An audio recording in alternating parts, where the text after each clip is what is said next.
शासन व प्रशासन इतकं निर्लज्ज झालेलं आहे की अक्षरशः आता पंचायत समितीमध्ये गाढव सोडण्याची वेळ आलेली, की चालू असलेलं जे आंदोलन आहे त्याची कुठली या ठिकाणी दखल घेतली नाही. तसेच आजपर्यंत आपण बघतोय की रोजगार हमी योजना देखील या ठिकाणी नवीन मंजुऱ्या देखील चालू झाल्या नाही. तसेच सोमवारचा दिवस हा बाजारचा दिवस व्हायचा पुढचा, परंतु त्या दिवशी अधिकारी मिटिंग घेतात. म्हणजे आता बीडीओ, सर्व अधिकारी, सर्व ग्रामसेवक आता त्यांची मिटिंग चालू आहे. म्हणजे अनेक नागरिक या ठिकाणी आपण बघतो आजूबाजूला इथं बसलेले त्यांचे कामं करण्यासाठी, परंतु त्यांच्या मिटिंगा चालू आहे, त्याच्यामुळे नागरिक त्रस्त आहे. असे अनेक प्रश्न या ठिकाणी हे शासन आणि प्रशासन सोडित नाही.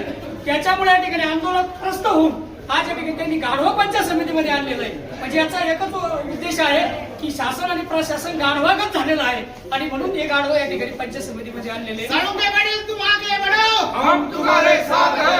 आणि जर याला तात्काळ जागा आली नाही तर या ठिकाणी हे गाढवात आणि यांच्यात कुठलाही बदल नाही असं आपल्याला या ठिकाणी वाटतं. लोकांचे या ठिकाणी प्रश्न तात्काळ सुटले पाहिजे, नवीन मंजुरी या ठिकाणी दिल्या पाहिजे.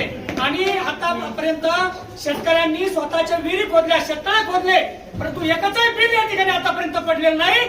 या हरामखोर पुढाऱ्यांचं या ठिकाणी लाखो कोटीचं बिल या ठिकाणी निघतं, परंतु शेतकऱ्यांनी स्वतः कर्जाचा डोंगर करून विहिरी खोदल्या, शेततळे खोदले, परंतु त्यांचं बिल या ठिकाणी आतापर्यंत निघलं नाही. त्याच्यावर कोणी आवाज उठवत नाही आणि म्हणून खऱ्या अर्थानं या पंचायत समितीमध्ये या ठिकाणी गाढवा या ठिकाणी सोडलेले आहे.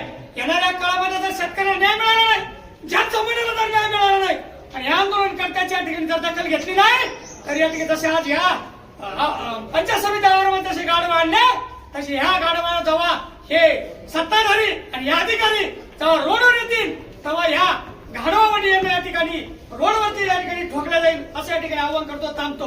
शेतकऱ्या कुटीचा, शेतकऱ्या कुटीचा.